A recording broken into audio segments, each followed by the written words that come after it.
Well, hello and welcome everyone. Hello, Neal Corkery. Hello, Dan. It's great to see you. I'm glad to be here. Today's topic is new and revised CAR, California Association of Realtor forms. I am thrilled to say that I am the chairperson of the California Association of Realtor Standard Forms Committee for 2025. And even though it's only 2024, we have already started having meetings. And guess who I am here with today? The chairperson for the SFAR Standard Forms Committee for this year, outgoing. Um, but very excited to hear what you have to tell us about the car forms because there have been a ton of updates. So I know that I know that this is going to be a deep dive of sorts, even though it's you're going as quickly as you can. we're going to find our way through it. I would say this, that one of the things that we are sensitive to at the California Association of Realtors and the Forms Committee in particular is how much we've been throwing out at everyone. Mm. And so one of the things that we've done for next year is to set some very important standards. And so if the form is not, I'm sorry, if the update to a form is not substantial improvement over the last version, and if we have changed that form in the last 3 years, then there's a whole new set of standards. And so we're going to make sure that we don't willy-nilly change any form just because it could be a little better. Continuity is itself a virtue, and we understand that.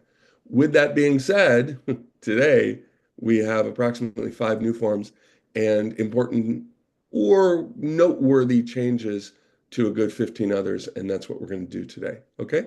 Great. Okay. Here is a link to the CAR www.car.org/transactions.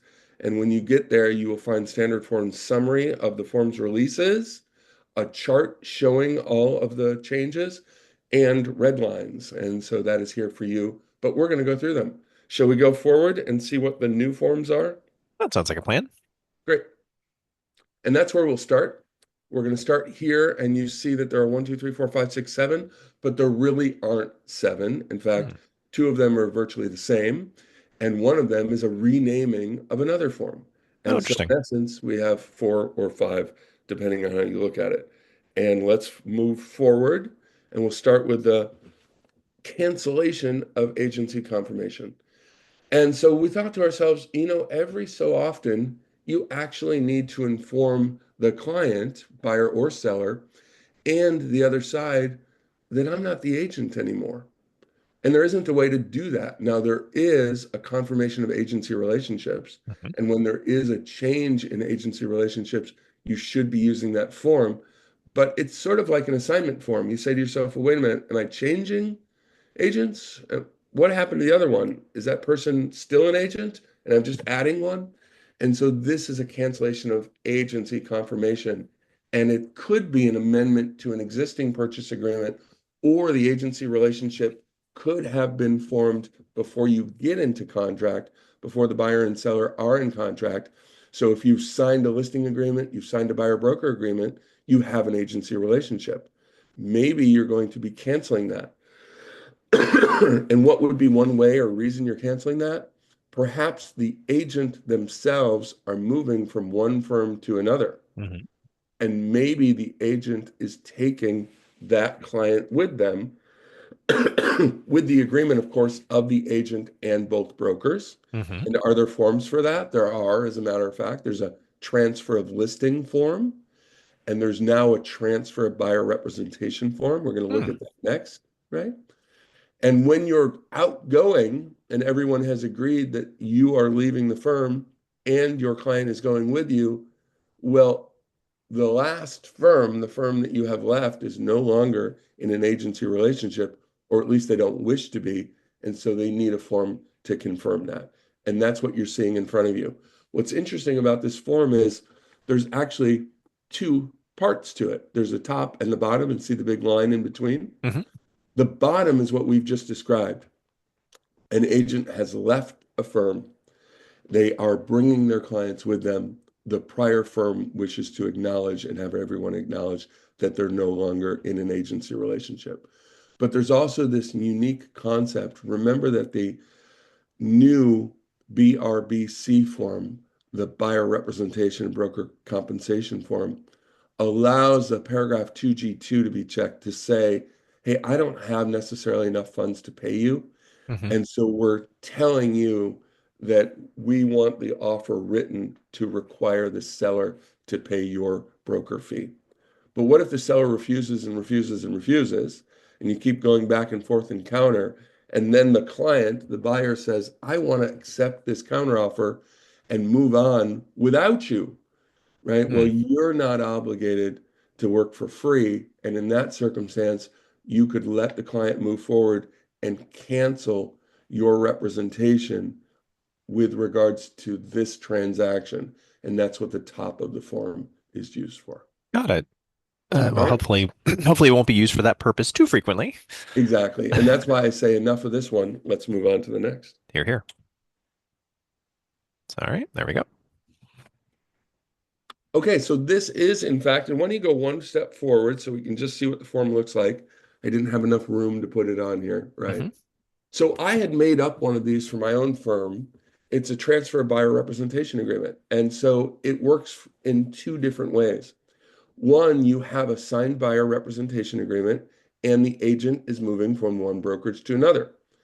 The two brokerages wish to work something out. Either the sometimes they work out that the client stays with them and that they assign the buyer to someone else. And sometimes they say, listen, no, no, no, it's fine. You can take all of your business with you when you go to the new firm. Sometimes there's compensation or a referral fee, and sometimes there isn't. This form is used for that purpose. Or when you're representing a buyer who is in escrow and we have the same thing, the agent is moving on to a new firm. In those circumstances, it provides for a few different options.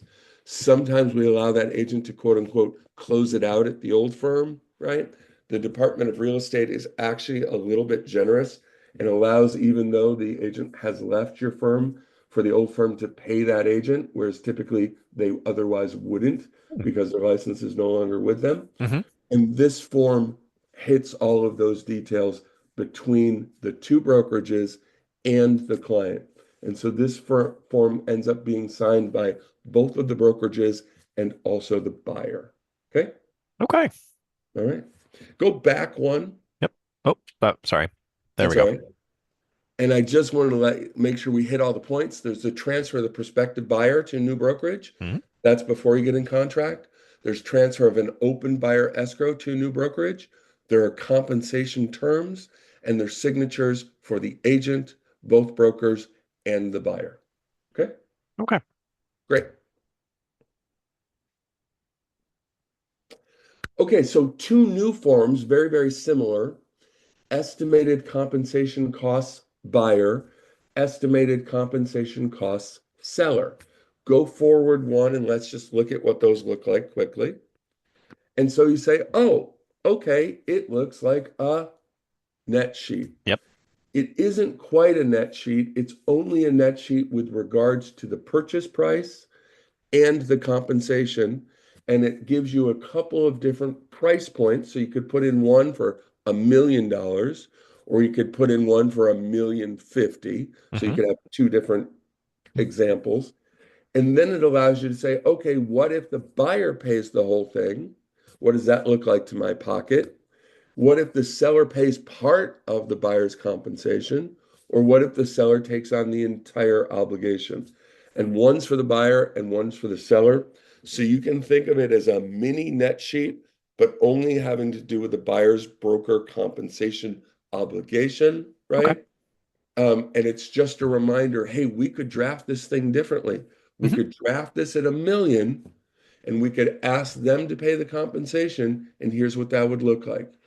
Or we could draft this at 970 and you could pay the compensation. Here's what that would look like. All right. It's just a visual representation and a reminder that there's more than one way to set this thing up. Okay. I love it. I like that we're providing this tool because I think that we're many of us were so used to the old way of doing things to see the numbers and move them around allows a buyer to understand their options or a seller and hopefully to also the agents.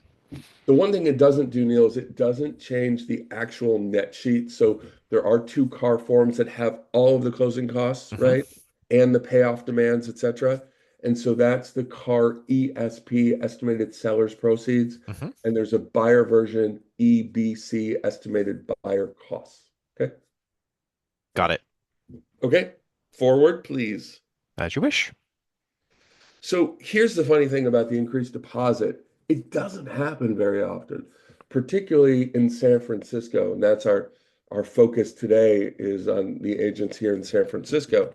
In San Francisco, we're very used to the tradition of an initial offer with the 3%. And the 3% has become a magic number because it's part of the liquidated damages statute, Hmm. right? That's why it became a popular number. But in different times and throughout the state, sometimes you'll see an initial deposit of $25,000 Hmm. and then an increased deposit to 3%. Yeah.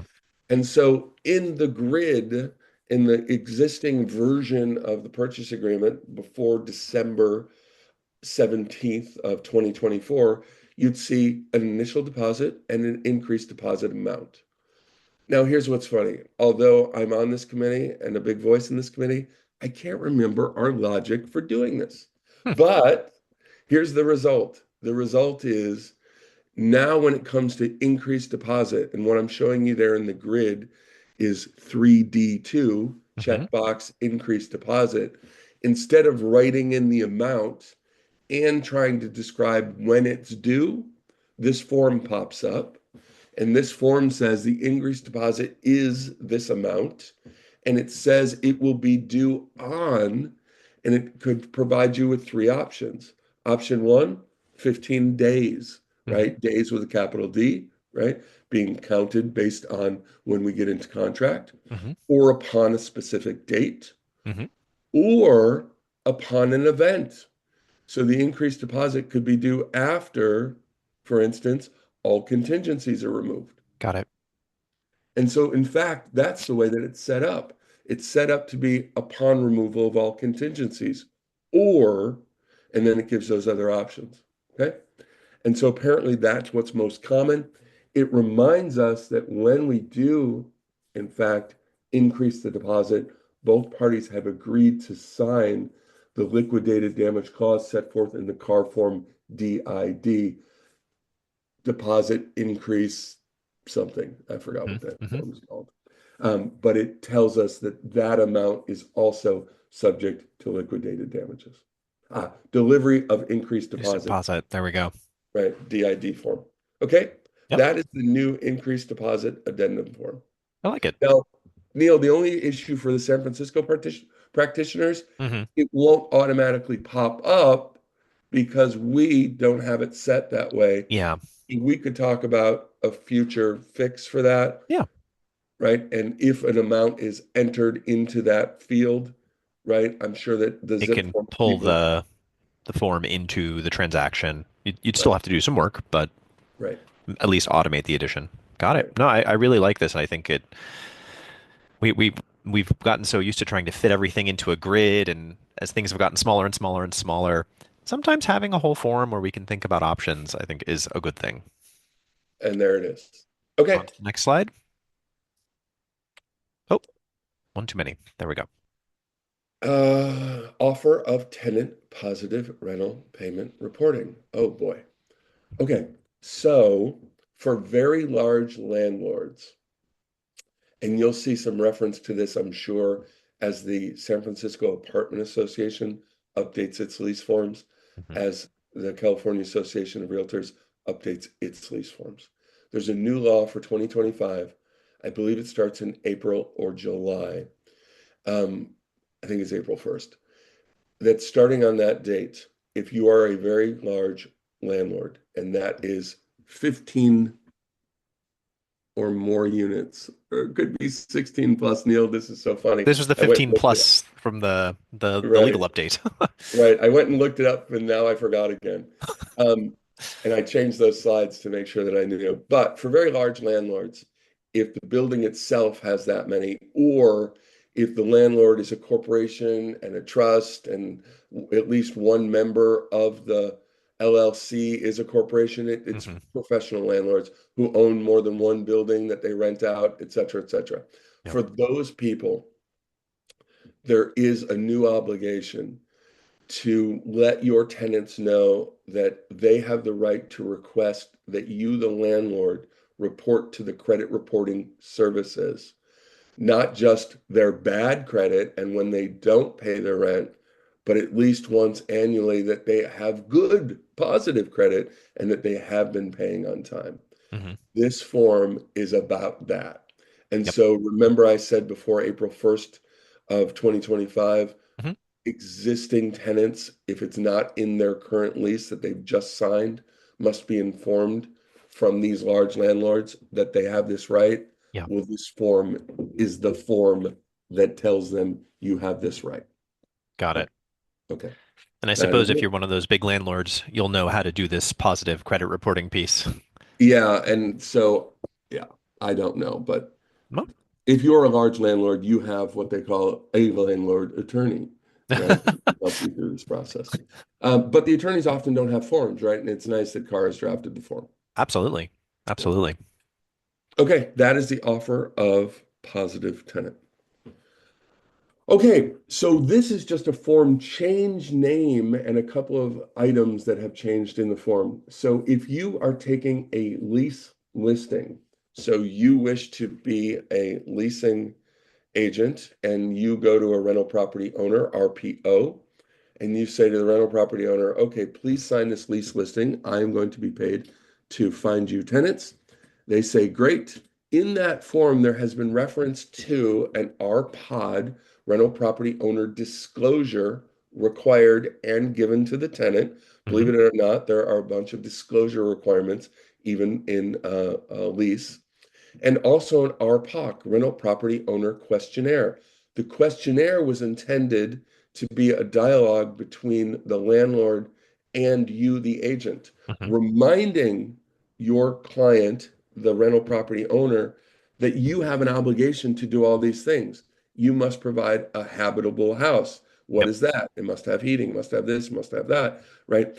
And it wasn't a disclosure. So the answer wasn't right no, and then we'll tell the tenant there is no heating, right? There Yep. are no smoke detectors. The answer was, and you will get all these things fixed before the tenant moves in. And we don't give this to the tenant. This is not a disclosure issue where the tenant can say, okay, I understand it doesn't have heat. I understand it doesn't have smoke detectors. I'm moving in anyway. It Hmm. doesn't work that way when it comes to landlord tenant, right?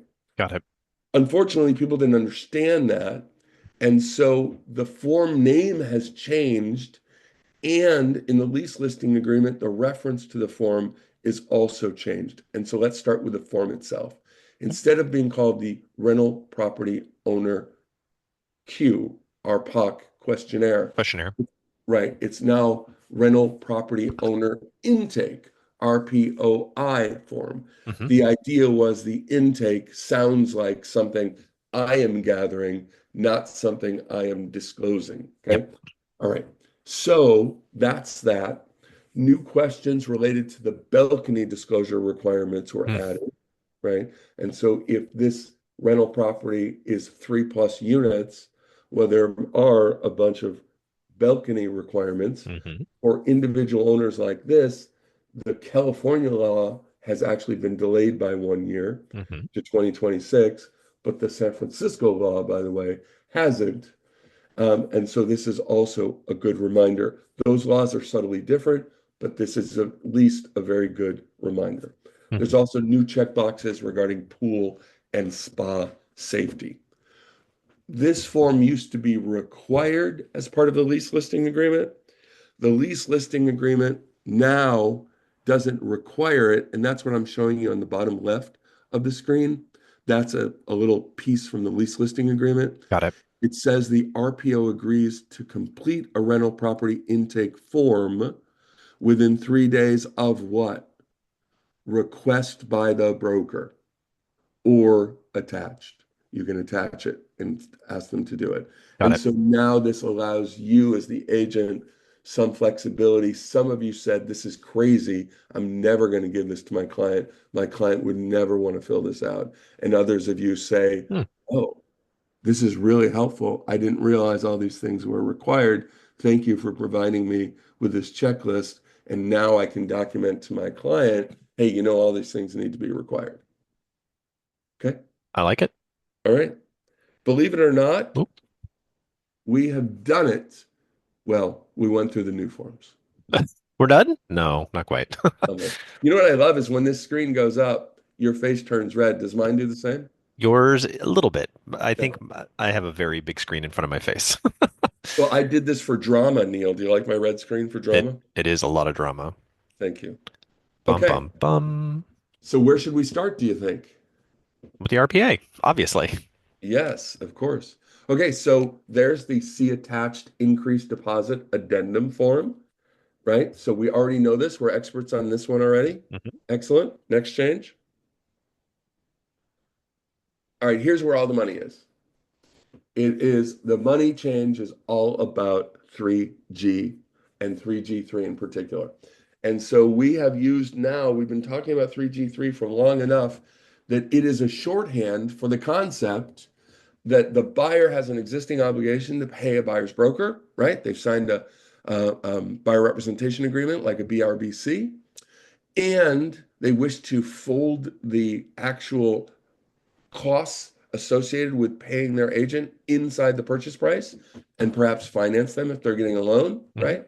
That's the most common reason to do that. And ask the seller to pay them. So instead of offering 970, they've offered something more, Mhm. right? They've asked the seller to pay that difference, what they're entitled, I'm sorry, they're obligated to pay their own A agent, broker. Yeah. broker, right? They've just folded it inside the purchase price. And isn't that what they've been doing for years anyway? Mhm. Right? So now they can do it all right here in 3G3. Remember in the old days, they indicated that that's what they wanted to do by checking a box in 3G3, and it popped up and referenced an SPBB form where they Mhm. wrote in the actual amount. Well, now they don't have to have that form. All of that is right here in the grid. And to drive all of this home, paragraph 3G is renamed. So see at the top, it says 3G, Mhm. seller payment to cover buyer expenses and costs. Yes. Right. We'll talk about 3G1 in a minute, but back to 3G3, you check the box, seller payment for buyer's obligation to compensate buyer's broker. That box is in the third column there. And then the next column says how much. It says seller agrees to pay out of the transaction proceeds blank percent of the final purchase price. Well, if it's just a straight percentage, that's where you put it. Do you have to ask for the whole thing? Nope. But you can't ask for more. And so if you sign up a buyer broker agreement for X percent, you can't ask for 2X, and you can't ask for X plus one. There's no bonus here. Okay. You're limited to compensation based on how much you put in the buyer broker agreement. That's part of the NAR settlement. Mhm. Okay. Or you could ask for a fixed amount, so long as that fixed amount is no more than you have in your buyer broker agreement. And now look at the bottom of that third column. You see there's some affirmations. And so now it says buyer affirmatively represents that at the time this offer is made, buyer has a written agreement with buyer's broker that one is valid, two covers this property, and three provides for compensation for no less than the amount stated above. So we have an agreement. It covers this property. It isn't for less than I'm asking for here. All of that is an affirmation. There is no longer, when we go to paragraph 18, there's no longer a requirement that the buyer give a copy of their buyer broker agreement to the seller or the seller's agent. Now, that is where we now differ from the San Francisco Association of Realtors Yep. form. The SFAR contract, as it's amended and changing December 17th, will continue to allow for that. Doesn't require it, but if the seller wishes to request it, the seller can request it. And Neal, why don't you tell them what the procedure is from there? Uh, yeah, so the seller may make a written request to the buyer and the buyer's agent for evidence of the buyer representation agreement. If that's not delivered within 2 days, then the seller may issue a notice to perform. And the notice to perform isn't to cancel the contract, it's a notice to perform this contractual obligation. So, again, giving them approximately 2 days to produce this agreement. If after that time the agreement still has not been produced or evidence of that agreement, then the deal doesn't cancel. The seller is not canceling the deal. They're just not obligated to pay the credit, and we have a slightly different structure, but a credit to the buyer for the cost of the buyer's obligation to their broker. Great. And so that's where we differ just a little bit. And so one of the reasons this form has changed this way was an acknowledgement from some of us who really wanted it this way because we were sick of the agents turning into the buyer broker police. Yeah. And we were concerned that if there was a right to ask and you didn't ask, then some lawyer is going to say, well, you didn't check to make sure your client was really obligated. And what if they lied to you and they really didn't have X percent, they had less? Your client wouldn't have been obligated to pay that. And we just said, listen, there are a lot of times when the clients may be lying inside the contract. There's already a mechanism for that. That's called a lawsuit. Or if the agent does it, it's called an ethics claim, right? Let's just not be the buyer broker police. But totally reasonable. One of the things that I think is really interesting is we're just going to have to see how these things play out, Hmm. right? Best practices over time, and perhaps in a year, right? Not in 2 months, right? Perhaps in a year, we'll all meet together again at the forums committees and say, how is this working, Hmm. right? Do we need to change this or tweak this? Right. Okay, let me point out one other thing here for you. Hmm. So 3G has 3G 1, 2, and 3. They're all about seller payment to cover buyer expenses. 3G1 is the most simple concept. It is checkbox, seller to credit buyer, write in a number for closing costs. Super easy. It's a number, right? Hmm. That number is not a percentage, so that's a number. You want a $10,000 credit, you write it in there. If you do nothing else, can you use that $10,000 credit towards the payment of the buyer broker fee? Of course, right? Just money. Money's fungible. You can use it for anything, Yeah. right? Towards your down payment, towards your closing costs, towards whatever, right? That $10,000 is just $10,000. Your client doesn't have to come out of pocket. The seller is crediting, right? Money's fungible. That credit there could be whatever the lender allows. And for a jumbo, that's typically up to 6% of the purchase price. On top of that, they can also do 3G3, right? They're not mutually exclusive. You can do both. Okay. Okay. All right. And the lender doesn't count 3G3 towards their maximum amount. So the Ah, lender would allow, in theory, 3G1 credit to be a very large number, up to 6%, and also allow the parties to determine in 3G3 that the seller will be paying the buyer's broker compensation. Okay. super. Okay. So that leaves us with what is 3G2? Mhm. 3G2 is additional seller credit terms. If 3G1 needs some extra explanation, I'll just give you one example. There's a promise, okay, seller, you credit us $20,000 and we promise to use a rate buy down, right? Mhm. And so 3G2 says, and from the credit, the buyer will be instructing their lender to participate in the 3-2-1 rate buy down per the attached whatever, blah, blah, blah. Got it. Okay. All right. And here's the real inside baseball, Neil. Yeah, tell me We how it didn't works. really need 3G2 anymore. Oh. But if we got rid of it, 3G3 was no longer 3G3. And Mm. we've used that as such a shorthand that I was like, oh, no, no, no. We need to find something for 3G2. Helps the practitioners stay on track. I hear you. Right. Right. And that's what we did. I love it. Okay. Next one. So this reminds us, say goodbye to the SPBB form. And so the items that were in the SPB form, other than the amount, are all now in paragraph 18. And we've just basically talked about them. Paragraph 18A2, as a matter of fact, is what's in front of you. And paragraph 18A2 in particular says buyer representations, right? We already have an existing buyer representation agreement. It's valid. It covers the property, et cetera, et cetera. Okay. And so this is a restatement of those things. All right. Got it. Okay. Moving on. Oh, is it gonna move? Nope. Now it'll. Oh, too slow. Okay. We are still inside the RPA. Hmm. The escrow instructions have been modified a little bit.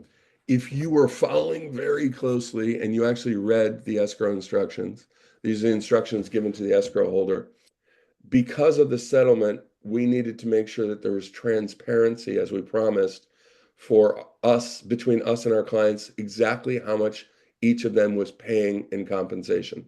And rather than provide them a form each time, like the ABCD form that we had for about 10 minutes, which we don't have anymore, Hmm. we changed the escrow instructions to say, hey, escrow holder, as part of this process, please inform each of the buyer and the seller exactly how much they are each paying in compensation.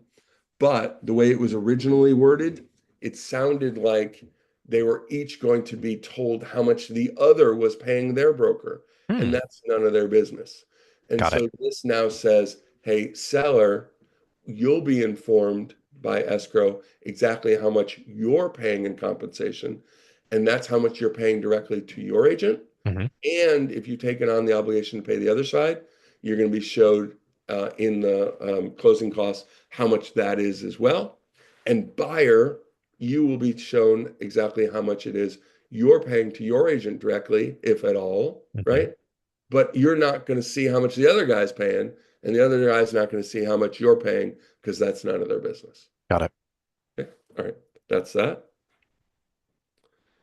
And then this just shows you where these changes are that we talked about, right? Hmm. So this is the larger thing on the page on your left. That's the increased deposit on the top right.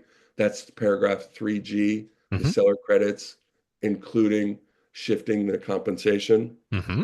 And then if you go to the next one, this is paragraphs 18 and 19. Paragraph 18 is the restatement. We have the existing buyer broker agreement in place. Hmm. That's the SPBB information that is now inside the contract. And paragraph 19 are the escrow instructions that have been reworked a little bit. Okay. Perfect. All right. What's next? The residential listing agreement. Ah. Hmm. Okay. So the RLA comes with it now an attachment, the MLS addendum. Inside that MLS addendum, you may recall, was a discussion about broker compensation Hmm. and concessions.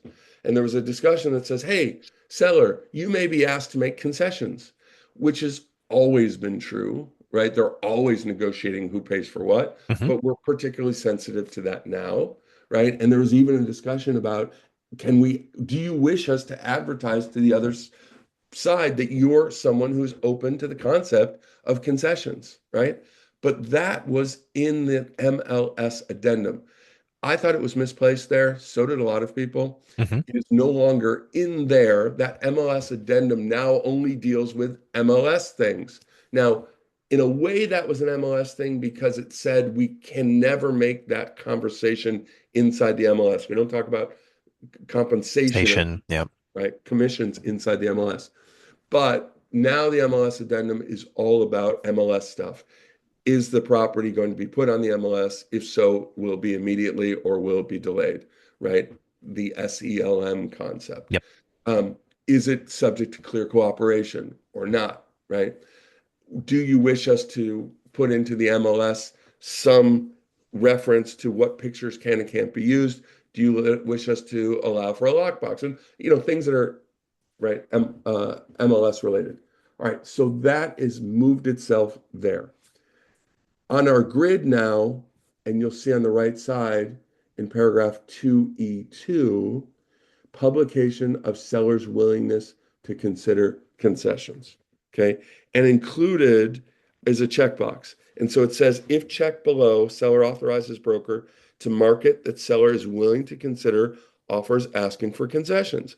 and no amount of the possible concession will be stated in such marketing unless seller notifies buyer in writing of the amount. That's not part of this. We want to make it hard to do that because it's a bad practice. Hmm. We don't need to be talking specific amounts because none of that really matters until you see an offer, right? You could say I'm willing to make a concession of $100,000. Yeah, but then they send you a lousy offer and somehow now you're not willing. Yep. Or you can say I'm not willing to do anything past $10,000, but they give you a terrific offer and ask for 50 and you're like, yeah, what do I care? I'm just calculating the net, right? So now these checkboxes are just, are we willing to do it?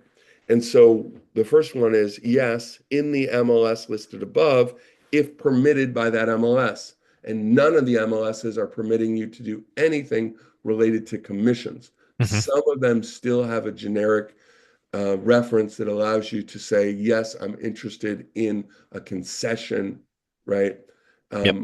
But nothing to do with commissions. And many of them have just gotten rid of it.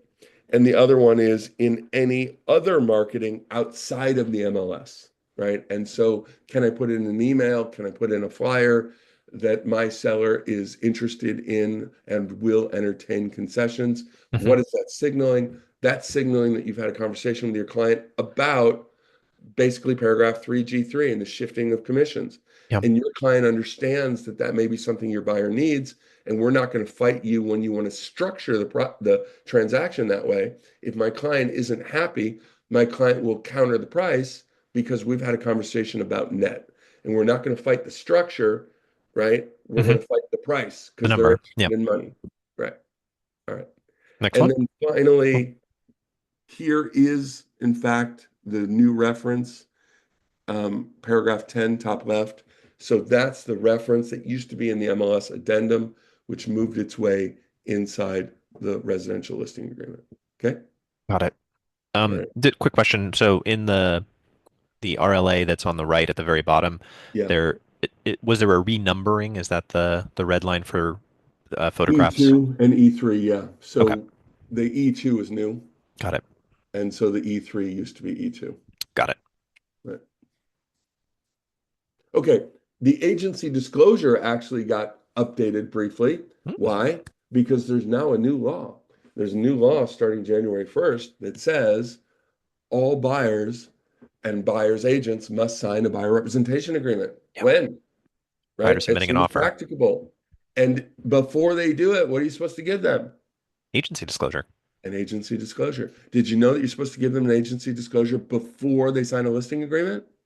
Yes, I knew that. And certainly before they sign an offer? Right. And Makes so sense. and so is the agency disclosure bundled with all these things? Hmm. And in fact, does it come first? I'm pretty sure it does. Yeah, and that's why it comes first. Right. So that's why the agency disclosure in the bundling with the purchase agreements, in the bundling with the buyer representation agreements, in the bundling with the listing agreements appears first. Okay. All right. All the little ways that you go out of your way to help protect us. I appreciate it. No worries. And so the next page shows you those changes. Okay. And so now it says this includes a buyer's agent under a buyer broker agreement, right? So that first one on the left there, a buyer's agent can, with a buyer's consent, agree to act as an agent for the buyer only. Great. This includes a buyer's agent under a buyer broker representation agreement with the buyer. Oh, so now there's reference to it. All right. And then you'll see that there's reference to the new statute. Buyer broker representation agreement means a written contract between a buyer and real property and a buyer's agent by which the buyer's agent has been authorized by the buyer to blah, blah, blah, blah, blah. And then it references the new statute that requires it. Okay. Very convenient. Yes. Okay. Let's see what's next. All right, this one comes with a quiz, Neal. Got to ask you a quiz. We haven't even prepared this. Uh-oh. So it's totally fine if you get it right or wrong. If you get it wrong, it's perfect because it illustrates the thing. Okay, so an offer is presented. That offer has an expiration date of 10 o'clock this morning. Mhm. For those of you watching at home, it is now 10:44. So the offer has expired. Neal, you represent the buyer. You sent the offer. We had until my client, the seller, had until 10 o'clock this morning. It's now 10:44, Mhm. and I send you a counter offer. the counteroffer was sent after the offer had expired. Is that a problem? Not necessarily, depending on how you counter. Well, if I send you a counter that doesn't reference at all the expiration that has already come and gone, is that a Yeah, problem? I suspect it is. It is not. Oh, how convenient. And so I'm glad we did this. Here's why it's not.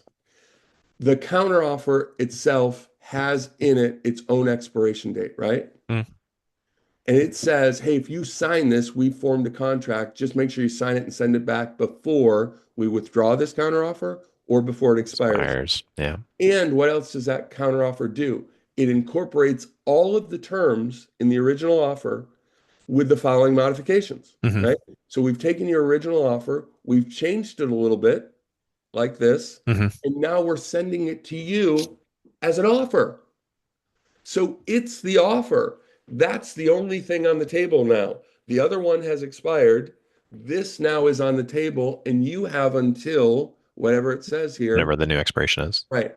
And so that's always been the law, and all the lawyers have always known that. And so whenever the counteroffer gets sent back that says the original expiration date is extended to include this counteroffer, all of us attorneys said, yeah, not needed.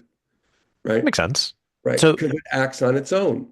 And so now it actually says that inside the counteroffer. It says this counteroffer is valid regardless of whether any previous offer or counteroffer, because it could be this is counteroffer number three, sure. counteroffer number two had already expired, but it's the same concept, right? Hmm. So this counteroffer is valid regardless of whether any previous offer or counteroffer expired by its terms. Why? Because this counteroffer is a new offer and it's like a tennis match. We've hit the ball back. Now it's your turn to decide what you want to do with it. Got Okay? it.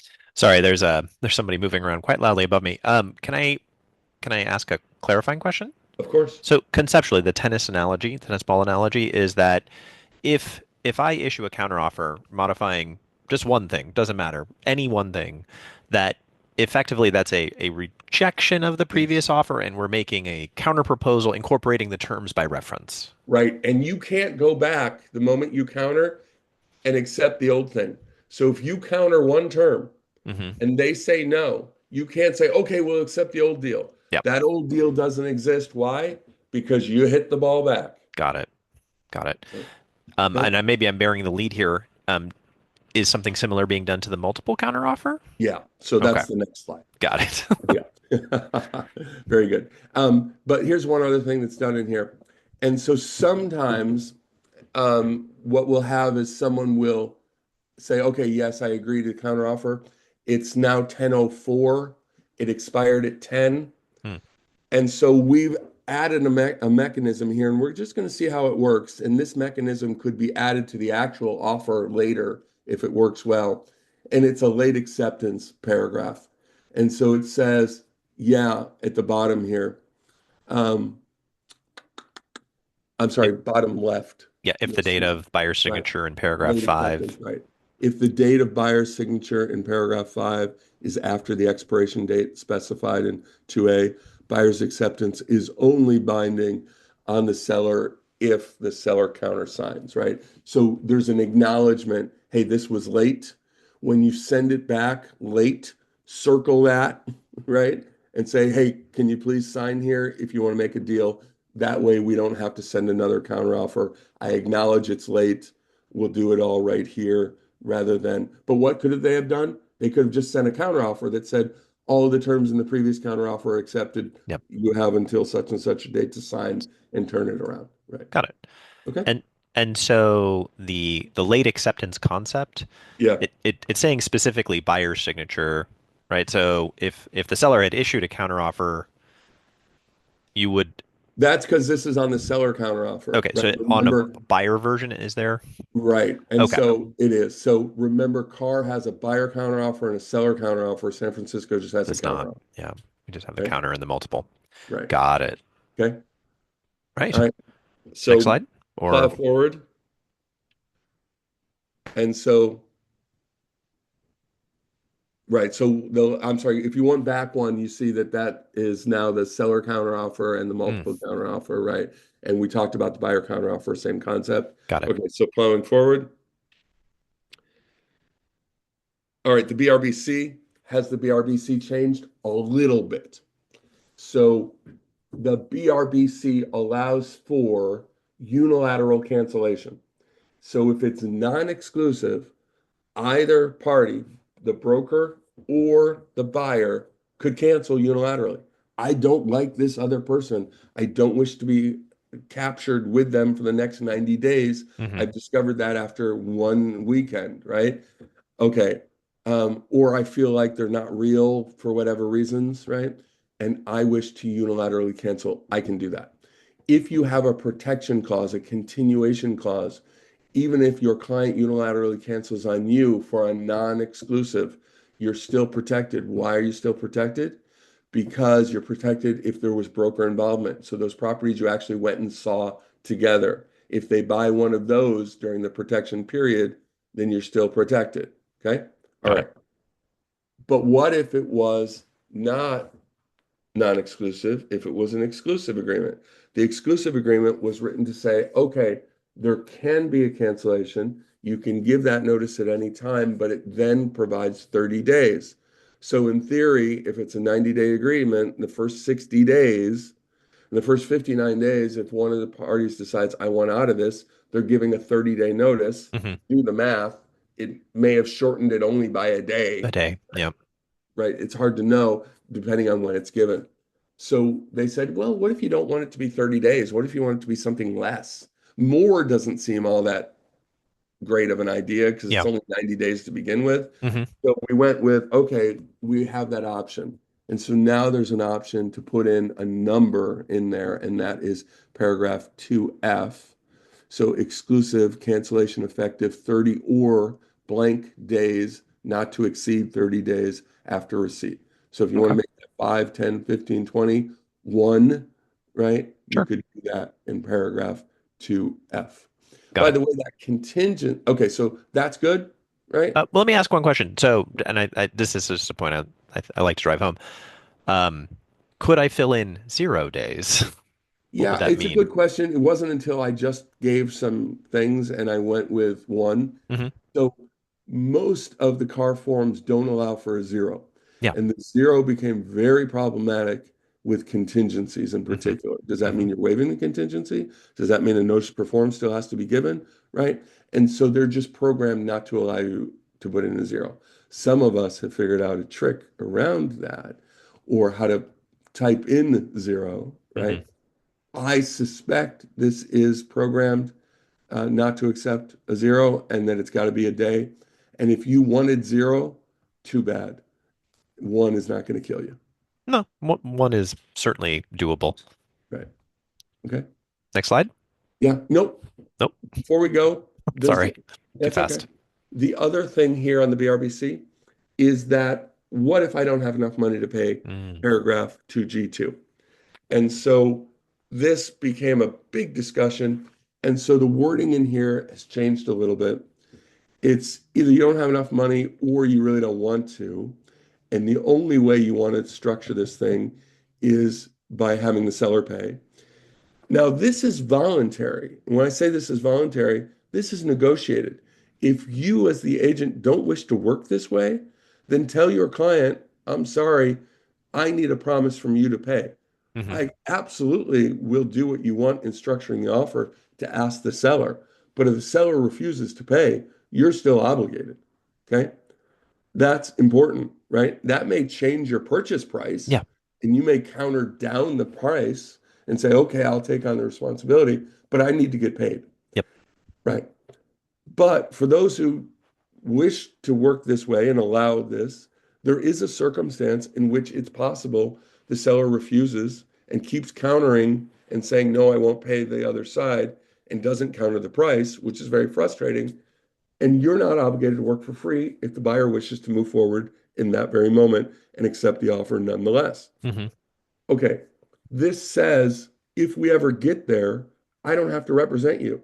This is a contingency upon my representing you. It's a contingency in favor of me as the agent and broker in our agreement that says, hey, you're going to pay me or the seller's going to pay me. And if neither of you is going to pay me, I'm no longer obligated to represent you and I can walk away. Then we would be using that form we saw earlier, canceling the agency. Okay? So clarification, just want to make sure I'm following. Yep.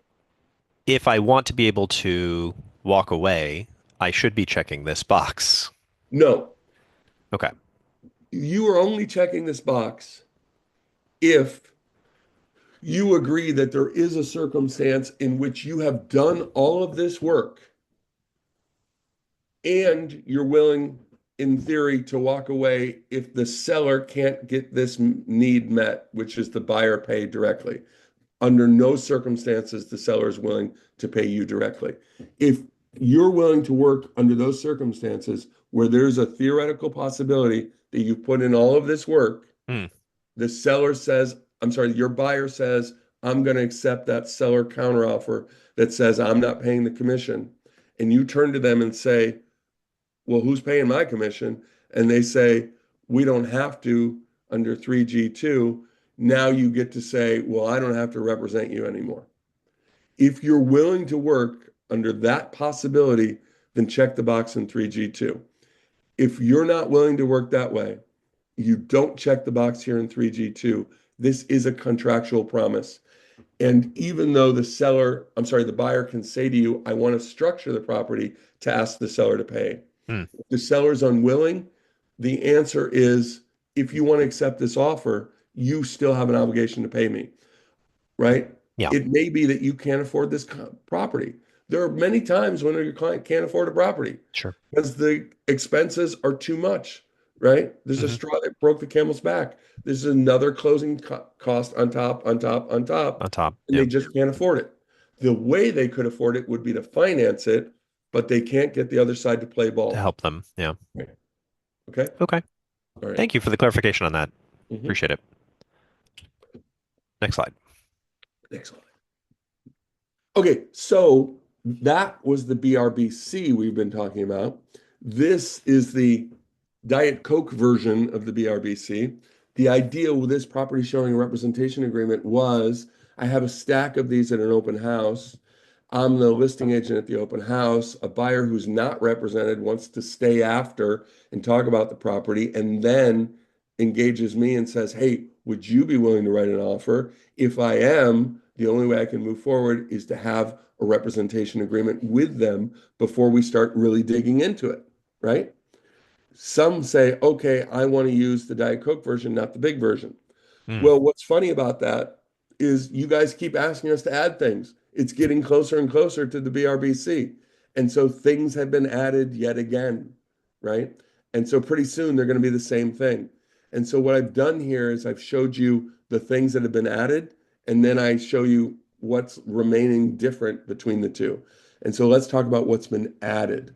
And so they've added the ability to attach a list of properties instead of just limiting it to 1, 2, and 3.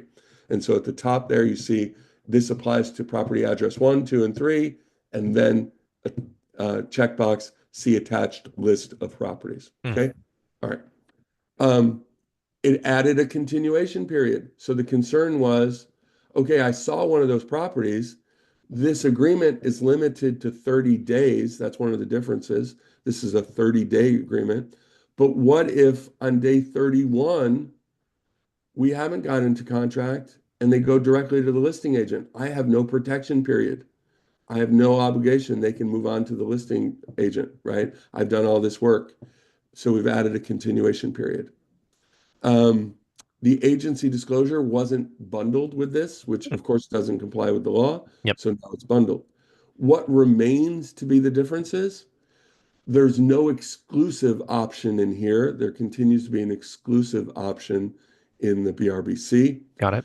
Um, the BRBC defines targeted properties via location and type, like all of San Francisco, Hmm. right? But maybe limited to single family homes, right?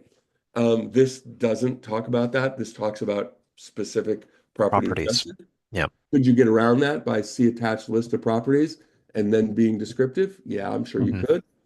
Um, the BRBC has an option for buyers without sufficient funds. We just talked about that. Hmm. This doesn't. And the BRBC has a 3 months maximum. This has a limit to 30 days. Got it. Okay. All right. Next. Sorry, I'm one behind you on my little side screen. No, you're good. Okay, the cancellation of the buyer representation agreement. So is there a cancellation of listing agreement? There is. Hmm. That agreement allows for a bunch of different things. One is you can get paid a lump sum for quote unquote out-of-pocket expenses and for the work that you've done, Hmm. right? You could get paid if the proper, let's say they make a representation to you that, hey, we just don't want to sell anymore. So then there's a box to check that says, if you go back on the market with another broker before the original expiration of this agreement, Hmm. you owe us the commission because you Hmm. just lied to us, right? This does that kind of thing.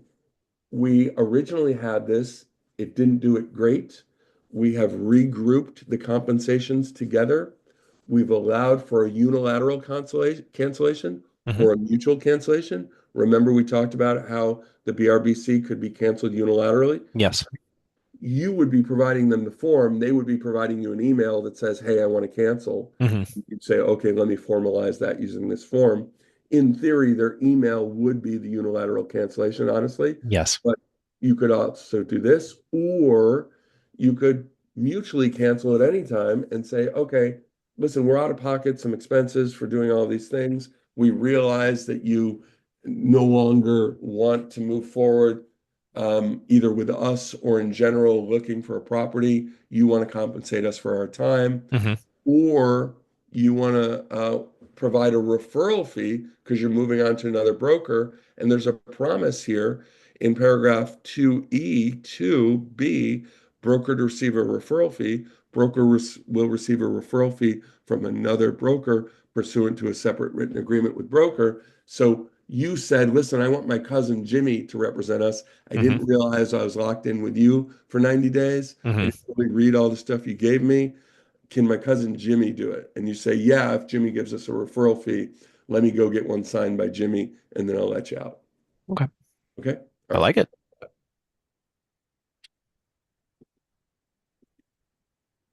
Um, Fairly obscure little concept here.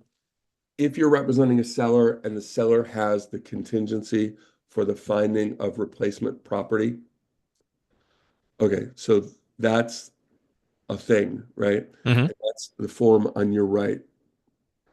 There is a place in there in paragraph 2C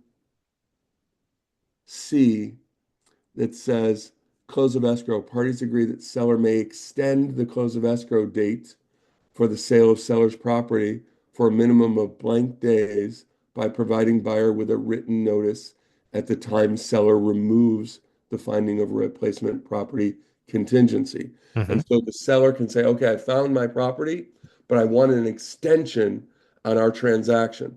And they pre-agreed that they can do that.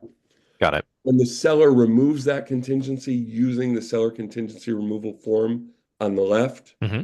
there is now a little box that checks that says, oh, and by the way, I had that right in our original contingency form, and I'm exercising that right.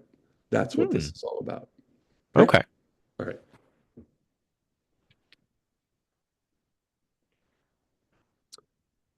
The lease listing agreement. So I am taking a lease listing and I am going to be helping you, Neal, find tenants. Well, Perfect. I need the your help. lease, yes, the lease listing agreement changed in July pursuant to the compensation changes. One of the things that it did was it got rid of an offer of compensation. And so instead of offering a big amount from which half or some of it was going to be given to the tenant's agent, Hmm. right? It just says how much you're going to be getting for representing the rental property owner, the landlord. All right. Um, it referenced the RPOC. We already Hmm. talked about that. Hmm.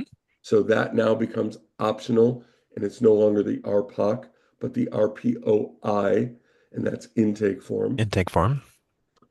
The security deposit calculation now has an addendum because remember, about a year ago, security deposit rules changed. Hmm. 1 month or 2 months, Hmm. 1 month for big landlords, defined differently than the big Yep. landlords, the other thing, right? Yep. This is four or more units, Units. Yeah. right? Yeah. Anywhere. And so now there's a reminder of what that's all about. There's compensation limited to the one side. We talked about that. Hmm. And there's now a discussion that says, hey, and when we receive the lease agreement, there may be inside of it, just like there is in a purchase agreement, a paragraph 3G3, the lease may say, hey, the tenant has a separate tenant responsibility representation agreement to pay the tenant's broker, and the tenant may be asking you, landlord, to pay that and to pay that from the move-in funds. And so the move-in funds, you might have thought you were going to get a bunch of money, but half of it's going to pay your agent and half of it's going to pay their agent. And in fact, you didn't get nearly the move-in funds you thought you were going to get, Yep. right? That is all now inside the lease listing agreement. And so in the next 2 pages, we're going to see where those things are. And so now in the lease listing agreement, we now have a reference to these things. The first one in paragraph 2B is the security deposit reference. Hmm. In paragraph 3B, compensation to broker, it's a reminder this does not include compensation, if any, to a broker representing a tenant. Okay. Then in paragraph 3I, compensation obligations to tenants broker, many tenants don't have sufficient funds to pay, right, the RPO, a security deposit, first month's rent, and also pay their own broker. And so you may expect in a lease for them to ask for that obligation to be shifted onto you. Okay. Okay. Got it. Um, and the next one, Mhm. there it is. Under 12B.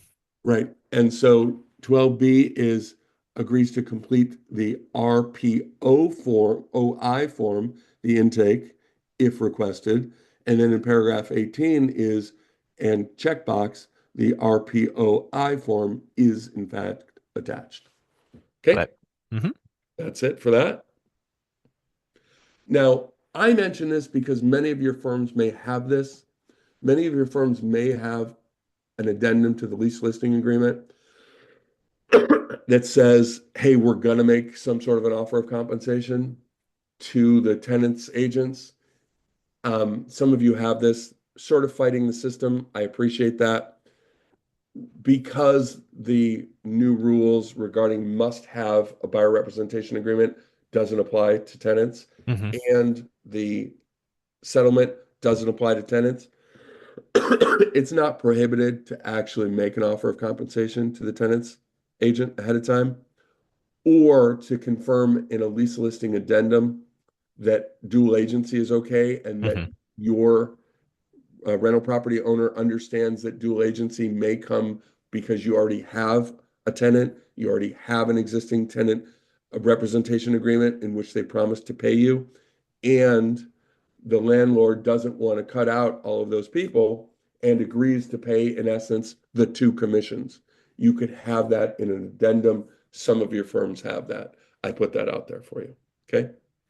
But Oh, sorry. that's okay. But just to remind you, how do you get paid? Let's go on to the next. Okay.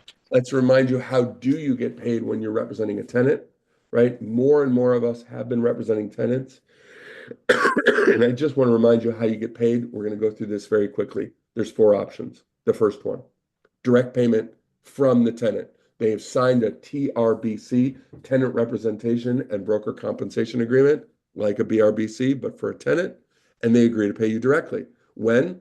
When they sign a lease. From what funds? Whatever money they have. Okay. Next Hmm. one, direct payment from the listing broker. Oh, well, some of you are still working under this old system where you're making promises to each other. If you're making promises to each other in the old-fashioned offer of compensation, make sure that you get it in writing. Okay, next. Oh, what is this? A car form LCA lease rental commission agreement? I have never heard of this. What is this? This is the single party compensation agreement for leases. That's what this is. And Got so it. for those of you who know what a single party compensation agreement is, this is the lease version. And then finally, we switch the obligation. It's a direct payment from the rental property owner as a concession inside the actual lease agreement. In a little while, we're going to see the updated lease agreement. This is the paragraph 3G3 equivalent for leases, Hmm. and we're going to show you where that now lives. It lives in paragraph 42 of the new car lease. What the San Francisco Apartment Association does about this, I do not know yet. Okay. We'll have to check back in when we know. Yeah. Okay. So in fact, here is paragraph 42 of the new residential lease and month-to-month agreement. And paragraph 42B, checkbox, owner agreement to pay tenant's broker. In consideration for tenant entering into this lease listing rental agreement, owner agrees to pay tenant's broker as follows. And then you put in how much, right? Hmm. And then C, 42C, where does the money come from? Check the box. Payment will be made out of the buyer's move-in funds. This assures that you'll get paid. Okay? Got it. Okay. Um, oh yeah. So you have a buyer representation agreement in place. Hmm. You wish to change it. Can you extend it? Why? Because it's a 90-day agreement and now we're at day 88. Yes, you can extend it. Hmm. You can extend it by another 3 months. Hmm. Okay. It can't auto renewal, says the statute, Yep. right? Can't auto renewal. So could you change the compensation? Yes. Turns out they've been much more difficult than you thought. You're no longer willing to work for that amount. You're only willing to work for this amount. You could do that. Never change the compensation for a specific deal because the other side, quote, is offering more. That breaches your fiduciary duty. There is no consideration. Definitely breaches the spirit of the law and of the settlement agreement, right? Hmm. But if you're about to re-up them and they're a total pain in the ass, yeah, you could say it's not worth it to do it for X%. I want more. Okay. Or more likely, they're squeezing you and they want to say, hey, for this property, Neal, will you be willing to reduce it by X? Hmm. You can do that and you can say in here, hey, this change is exclusive to this property only, right? Hmm. Or you could change it from non-exclusive to exclusive because you've been working together. You're about to re-up it. You like the way you're working, Yep. right? Maybe you've changed the property type. We realize now that I'm looking only at condos or only at single-family homes, or I'm expanding to include condos and single-family homes, or maybe two-unit buildings, right? Hmm. Maybe we've changed the location, not only San Francisco, but also Daly City, Hmm. right? All of that is available for you here. Note there's management approval. So the original BRBC has a 5-day veto right by your manager. Hmm. So too does the modification.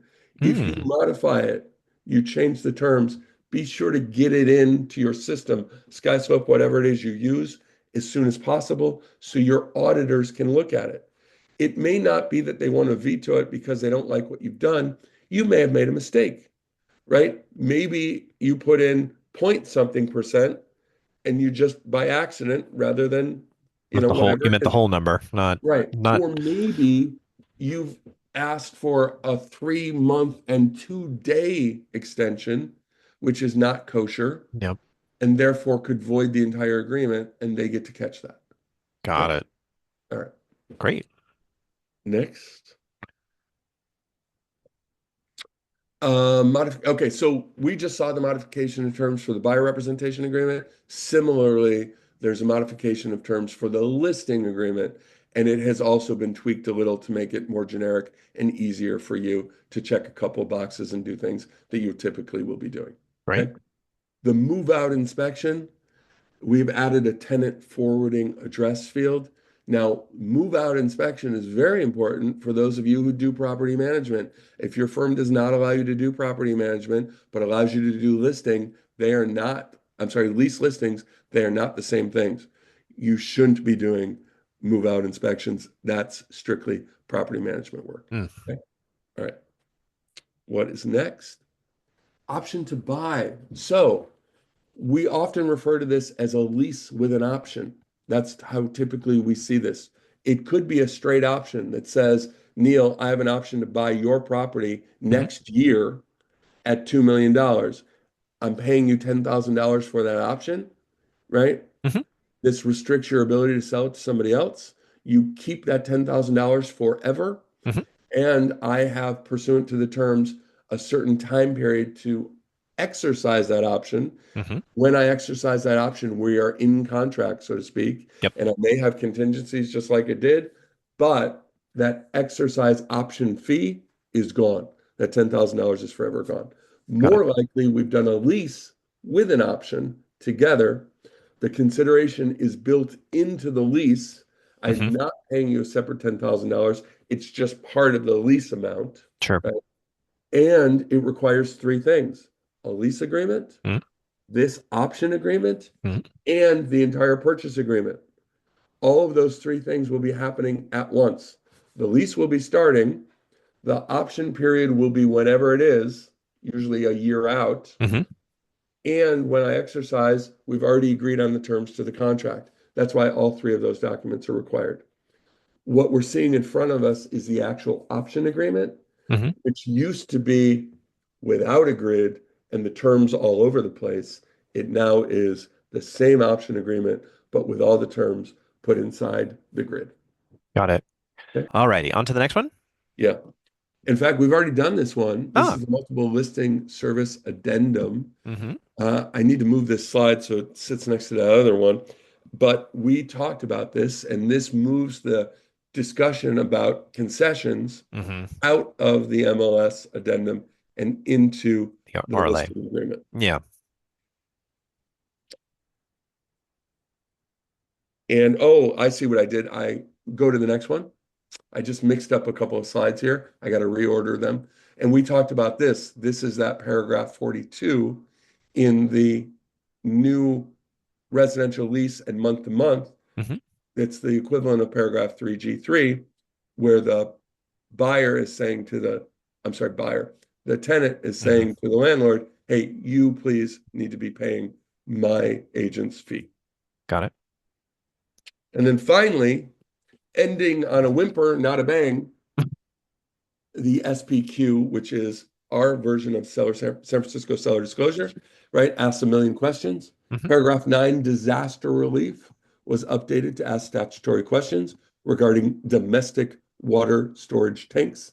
Not exactly a big deal in San Francisco. Mm.